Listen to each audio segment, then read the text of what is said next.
আসসালামু আলাইকুম, আমার নাম মোহাম্মদ ইয়াসিন আরাফাত। আর আজকের ভিডিওতে আমরা সার্কুলার কিউ সম্পর্কে জানব।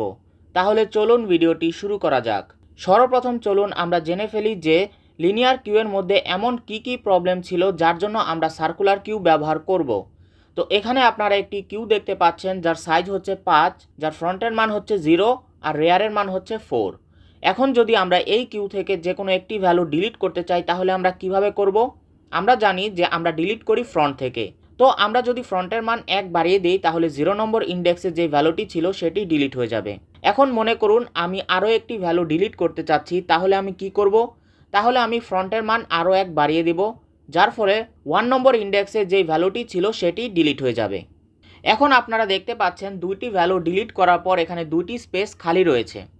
কিন্তু লিনিয়ার কিউয়ের ক্ষেত্রে যদি আমি প্রোগ্রামকে বলি যে আমি আরও একটি নতুন ভ্যালু ইনসার্ট করতে চাচ্ছি তাহলে প্রোগ্রামটি আমাকে দেখাবে ওভারফ্লো। কারণ কি? কারণ হচ্ছে আমরা জানি যে আমরা রেয়ারের দিক দিয়ে ইনসার্ট করি, ফ্রন্টের দিক থেকে ডিলিট করি। এখন রেয়ার প্লাস যদি 1 করে দেই আমরা, তাহলে এখানে রেয়ারের মান কত হয়? রেয়ারের মান হয় হচ্ছে 5। যখনই রেয়ারের মান এখানে 5 হবে তখনই দেখতে পাচ্ছেন এখানে 5 নম্বর কোনো ঘর নেই বা ইন্ডেক্স নেই, যার জন্য প্রোগ্রামটি এখানে দেখাবে ওভারফ্লো, যদিও বা এখানে দুটি ঘর খালি রয়েছে। আর এটি হচ্ছে লিনিয়ার কিউয়ের একটি মেজর প্রবলেম, আর এই প্রবলেমটির সমাধানের জন্যই আমরা সার্কুলার কিউ ব্যবহার করে থাকি। এখন চলুন আমরা জেনে ফেলি সার্কুলার কিউ কিভাবে কাজ করে। তো এখানে আপনারা একটি কিউ দেখতে পাচ্ছেন যার ফ্রন্টের মান হচ্ছে 2 আর রেয়ারের মান হচ্ছে 4। এখন আমাদের কাজ হচ্ছে এই রেয়ারের মান এমনভাবে বাড়ানো যেন বাড়ানোর পর রেয়ারের মান 4 থেকে সরাসরি 0তে চলে আসে। এখন মনে করুন আমি এমনভাবে রেয়ারের মান বাড়ালাম যেন রেয়ারের মান 4 থেকে সরাসরি 0তে চলে আসলো। আর যখনই রেয়ারের মান 4 থেকে 0তে চলে আসবে তখনই আমরা 0 নম্বর ইন্ডেক্সে একটি নতুন ভ্যালু ইনসার্ট করতে পারবো। এখন ইনসার্ট করার পর ফ্রন্ট আর রেয়ারের মান কি হয়? ফ্রন্টের মান 2 থেকে যায় আর রেয়ারের মান হয়ে যায় 0। আশা করছি আপনারা সার্কুলার কিউয়ের এই বেসিকটি বুঝতে পেরেছেন। এখন মনে করুন আমি আরও একটি ভ্যালু ইনসার্ট করতে চাচ্ছি, কারণ এখানে আরও একটি ঘর খালি রয়েছে। তো আমি কি করব? আমি রেয়ারের মান বাড়িয়ে দেব, কিন্তু রেয়ারের মান আমি এমনভাবে বাড়াবো যেন 0 থেকে সরাসরি 1-এ চলে আসে। আর যখনই রেয়ারের মান 0 থেকে 1-এ চলে আসবে তখনই আমরা 1 নম্বর ইন্ডেক্সে একটি নতুন ভ্যালু ইনসার্ট করতে পারবো। এখন চলুন আমরা জেনে ফেলি যে আমরা রেয়ারের মান কিভাবে বাড়াবো। তো এখানে আপনারা একটি কিউ দেখতে পাচ্ছেন যার ফ্রন্টের মান হচ্ছে 2 আর রেয়ারের মান হচ্ছে 4। এখন আমরা এই লজিকটি ব্যবহার করে রেয়ারের মান বাড়াবো। লজিকটি হচ্ছে rare is equal two rare plus 1 reminder চিহ্ন 5। এখানে 5 হচ্ছে কিউয়ের সাইজ। চলুন আমরা একটু চেক করে দেখি। এখানে রেয়ারের মান হচ্ছে 4, যদি 4-এর সাথে 1 যোগ করে দেই তাহলে হয় হচ্ছে 5। 5কে যদি আমরা 5 দিয়ে ভাগ করি তাহলে ভাগশেষ হয় হচ্ছে 0। এর মানে রেয়ারের মান সরাসরি 4 থেকে 0তে চলে আসলো। আর যখনই রেয়ারের মান 4 থেকে 0তে চলে আসবে তখনই আমরা 0 নম্বর ইন্ডেক্সে একটি নতুন ভ্যালু ইনসার্ট করতে পারবো। আশা করছি আপনারা সার্কুলার কিউয়ের মধ্যে কিভাবে ইনসার্ট করতে হয় সেটি আপনারা বুঝতে পেরেছেন। এখন চলুন আমরা জেনে ফেলি সার্কুলার কিউ থেকে কিভাবে একটি ভ্যালু ডিলিট করতে হয়। তো এখানে আপনারা একটি সার্কুলার কিউ দেখতে পাচ্ছেন যার ফ্রন্টের মান হচ্ছে 2 আর রেয়ারের মান হচ্ছে 0। তো ওই একই প্রসেসে আমরা ফ্রন্টের মান বাড়াবো, কারণ আমাদের 4 নম্বর ইন্ডেক্স থেকে আবারও কিন্তু 0 নম্বর ইন্ডেক্সে ফেরত আসতে হবে, কারণ 0 নম্বর ইন্ডেক্সেও একটি ভ্যালু রয়েছে। তো লজিকটি হচ্ছে front is equal two front plus 1 reminder চিহ্ন 5।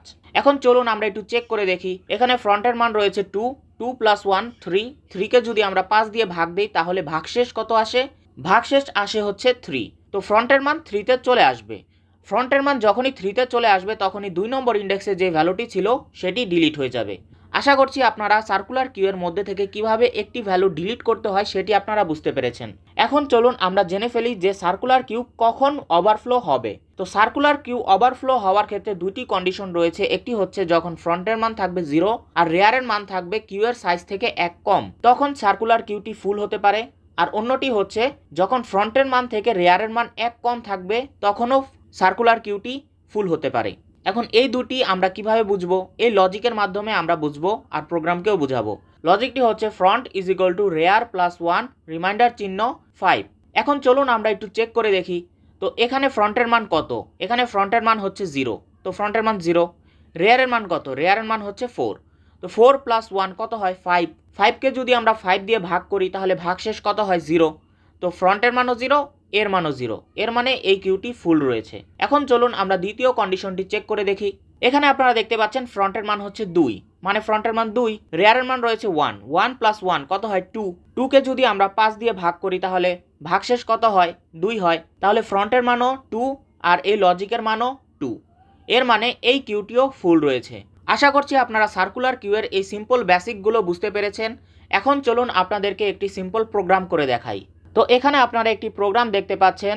আমি প্রোগ্রামটি আগে থেকেই লিখে রেখেছি যেন কম সময়ে আপনাদেরকে প্রোগ্রামটি বুঝিয়ে দেওয়া যায়। এখানে সর্বপ্রথম আমি ডিফাইন করে দিয়েছি ম্যাক্স ভ্যারিয়েবলের মান হচ্ছে 5। এরপর আমি ভয়েড ইনসার্ট নামে একটি ফাংশন তৈরি করেছি, এরপর ভয়েড ডিলিট নামে আরেকটি ফাংশন, এরপর ভয়েড ডিসপ্লে নামে আরেকটি ফাংশন। এরপর আমি ইন্টিজার টাইপের একটি ডাটা টাইপ নিয়ে নিয়েছি কিউ অ্যারে ম্যাক্স। ম্যাক্সের মান কত? ম্যাক্সের মান হচ্ছে 5। এরপর আমি ফ্রন্ট আর রেয়ারের মান এখানে -1 ডিফাইন করে দিয়েছি। ফ্রন্ট আর রেয়ারের মান -1 মানে কিউটি খালি রয়েছে।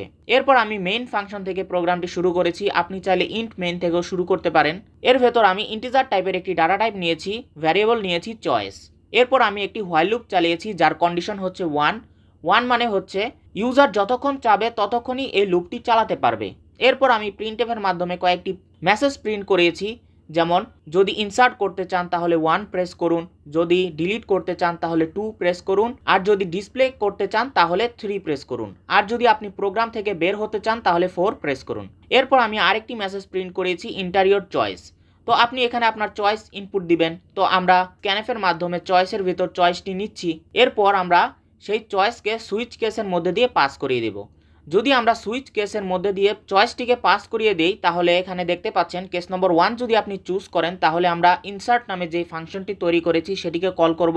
আপনি যদি কেস নম্বর 2 চুজ করেন তাহলে আমরা ডিলিট নামে যে ফাংশনটি তৈরি করেছি সেটিকে কল করব। আর যদি আপনি কেস নম্বর 3 চুজ করেন তাহলে আমরা ডিসপ্লে নামে যে ফাংশনটি তৈরি করেছিলাম সেটিকে কল করব। আর যদি আপনি কেস নম্বর 4 চুজ করেন তাহলে আমরা এক্সিট নিয়ে নিব। আর যদি আপনি এর বাইরে অন্য কোনো কেস চয়েস করেন তাহলে আমরা এখানে প্রিন্ট করে দিব হচ্ছে রং চয়েস। এখন চলুন আমরা দেখে ফেলি ভয়েড ইনসার্ট। ভয়েড ইনসার্টের ভেতর আমি দিয়েছি ইন্টিজার টাইপের একটি ডাটা টাইপ, ভেরিয়েবল দিয়েছি এক্স। এরপর আমি প্রিন্টএফের মাধ্যমে একটি মেসেজ প্রিন্ট করিয়েছি ইন্টার দ্য এলিমেন্ট। আপনি যেই এলিমেন্টটি ইনসার্ট করতে চাচ্ছেন সেটি এখানে লিখুন। এরপর স্ক্যানএফের মাধ্যমে আমরা এক্সের ভিতর সেই এলিমেন্টটি ইনপুট নিব। এরপর আমরা চলে আসবো এই ইফ কন্ডিশনে। ইফ কন্ডিশনটি হচ্ছে ফ্রন্টের মান এবং রেয়ারের মান -1 কি না, এর মানে কিউটি খালি আছে কিনা। মনে করুন এই দুটি কন্ডিশনই সত্য হলো, যার জন্য প্রোগ্রামটি চলে আসবে এই বডির ভেতর এসে ফ্রন্ট আর রেয়ারের মান 0 করে দিবে। 0 করে দিয়ে কিউ অ্যারে এখানে 0 ইজ ইকুয়াল টু এক্স। এক্সের ভিতর আমরা যেই ভ্যালুটি দিয়েছিলাম সেটিকে 0 নম্বর ইন্ডেক্সে ইনপুট দিয়ে দিবে। এখন মনে করুন এই ইফ কন্ডিশনটি ফলস হয়ে গেল, যার জন্য প্রোগ্রামটি চলে আসলো ইফ থেকে সরাসরি এলস ইফে এসে প্রোগ্রামটি এখানে এই কন্ডিশনটি চেক করবে। কন্ডিশনটি হচ্ছে রেয়ার +1 রিমাইন্ডার চিহ্ন ম্যাক্স। ম্যাক্স এখানে কত? 5। এটির মান আর ফ্রন্টের মান সমান কি না।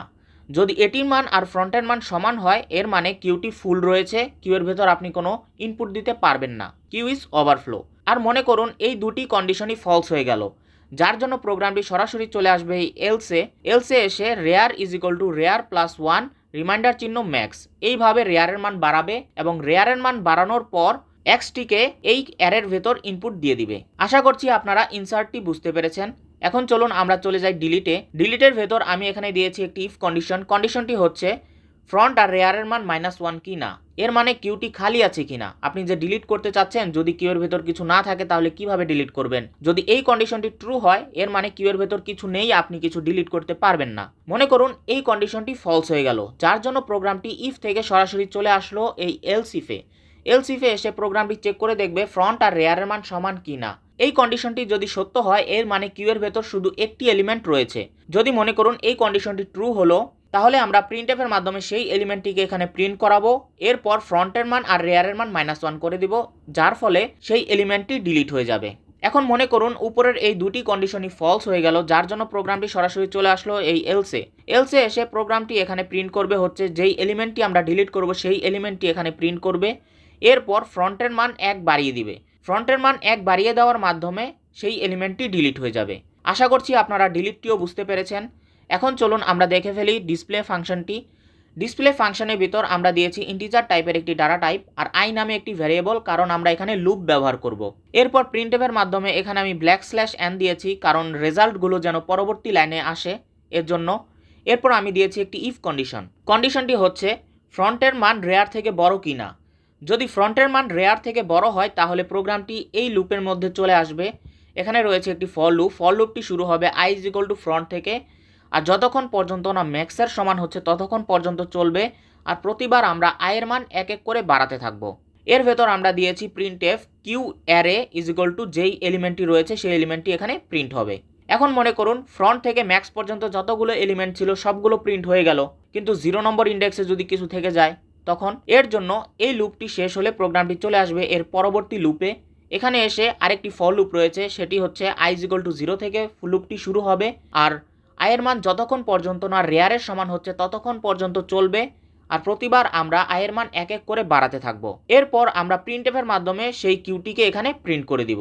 এখন মনে করুন উপরের এই ইফ কন্ডিশনটি ফলস হয়ে গেল, যার জন্য প্রোগ্রামটি সরাসরি ইফ থেকে সরাসরি চলে আসবে এই এলসে এসে প্রোগ্রামটি এখানে একটি ফর লুপ দেখবে। ফর লুপটি হচ্ছে i is equal two front থেকে শুরু হবে, আর যতক্ষণ পর্যন্ত না i এর মান রেয়ারের সমান হচ্ছে ততক্ষণ পর্যন্ত এখানে চলবে, আর প্রতিবার আমরা i এর মান এক এক করে বাড়াতে থাকবো, আর লুপটির ভিতর আমরা প্রিন্টএফের মাধ্যমে সেই এলিমেন্টগুলোকে এখানে প্রিন্ট করব। আশা করছি আপনারা ডিসপ্লেটিও বুঝতে পেরেছেন। এখন চলুন আপনাদেরকে প্রোগ্রামটি রান করিয়ে দেখাই। তো আপনারা দেখতে পাচ্ছেন এখানে প্রোগ্রামটি রান হয়ে গেছে। আমি 1 নম্বর অপশনটি চুজ করছি কারণ আমি এখানে ইনপুট দিব। আমি 10 ইনপুট দিয়ে দিচ্ছি, এরপর আমি আবারও ইনপুট দিয়ে দিচ্ছি, মনে করুন 20। এরপর আমি আবারও ইনপুট দিতে চাচ্ছি, আমি দিয়ে দিচ্ছি 30। আমি চাচ্ছি এখানে ওভারফ্লো লেখাটি উঠুক, তো আমি আবারও ইনপুট দিতে চাচ্ছি, আমি দিয়ে দিচ্ছি 40। আমি আবারও ইনপুট দিচ্ছি, দিয়ে দিচ্ছি 50। আবারও ইনপুট দিতে চাচ্ছি, দিয়ে দিচ্ছি 60। এখন যদি আমি ইন্টারে ক্লিক করি তাহলে ওভারফ্লো দেখানোর কথা, আমরা দেখি দেখায় কিনা। হ্যাঁ, এখানে দেখাচ্ছে কিউ ইজ ওভারফ্লো, এর মানে কিউ এর ভেতর আর জায়গা নেই, আপনি এখানে আর কিছু ইনপুট দিতে পারবেন না। এখন মনে করুন আমি ডিসপ্লে করতে চাচ্ছি, আমি 3 নম্বর অপশনটি চুজ করছি। আমরা দেখতে চাচ্ছি এখানে কয়টি এলিমেন্ট রয়েছে আসলেও। তো আমরা দেখতে পাচ্ছি 0 নম্বর ইন্ডেক্স থেকে 4 নম্বর ইন্ডেক্স পর্যন্ত এলিমেন্টগুলো রয়েছে। তো আমি এখান থেকে 2টি এলিমেন্ট ডিলিট করতে চাচ্ছি। সর্বপ্রথম ডিলিট হচ্ছে 10, এরপর ডিলিট হবে হচ্ছে 20। এখন যদি আমি 3-এ ক্লিক করি তাহলে আপনারা দেখতে পাবেন যে এখানে 3টি এলিমেন্ট রয়েছে 2 নম্বর ইন্ডেক্স থেকে 4 নম্বর ইন্ডেক্স পর্যন্ত। এখন মনে করুন আমি আরও 2টি এলিমেন্ট ইনসার্ট করতে চাচ্ছি, তো আমি এখানে দিয়ে দিচ্ছি 60, আর অন্য একটি এলিমেন্ট হচ্ছে 70। এখন যদি আমি 3-এ ক্লিক করি তাহলে আপনারা দেখতে পাবেন যে 60 আর 70 0 নম্বর ইন্ডেক্স আর 1 নম্বর ইন্ডেক্সে প্রবেশ করেছে। তো আপনারা দেখতে পেলেন যে সার্কুলার কিউ আসলে কিভাবে কাজ করে। এখন মনে করুন আমি সবগুলো এলিমেন্ট ডিলিট করতে চাচ্ছি, তো দেখি কি হয়। প্রথমে 30 ডিলিট হলো, এরপর 40 ডিলিট হবে, এরপর 50, এরপর 60, এরপর 70। এখন যদি আমি আবারও ডিলিট করতে চাই তাহলে এখানে মেসেজ আসার কথা কিউ ইজ আন্ডারফ্লো। তো আপনারা দেখতে পাচ্ছেন এখানে মেসেজ চলে আসলো কিউ ইজ আন্ডারফ্লো। এখন যদি আমি 4-এ ক্লিক করি তাহলে আপনারা দেখতে পাবেন যে প্রোগ্রামটি বন্ধ হয়ে গেছে। আশা করছি আপনারা প্রোগ্রামটি বুঝতে পেরেছেন। আর যদি আপনাদের সি প্রোগ্রামিং রিলেটেড কোনো প্রশ্ন থেকে থাকে তাহলে অবশ্যই কমেন্টের মাধ্যমে জানাবেন, আর অবশ্যই সাবস্ক্রাইব করে আমাদের সাথেই থাকবেন এমন নতুন নতুন টিউটোরিয়াল পাওয়ার জন্য। আর অবশ্যই আমাদের ওয়েবসাইটে ভিজিট করবেন, ওয়েবসাইটের লিঙ্ক ডিসক্রিপশনে দেওয়া রয়েছে। আসসালামু আলাইকুম।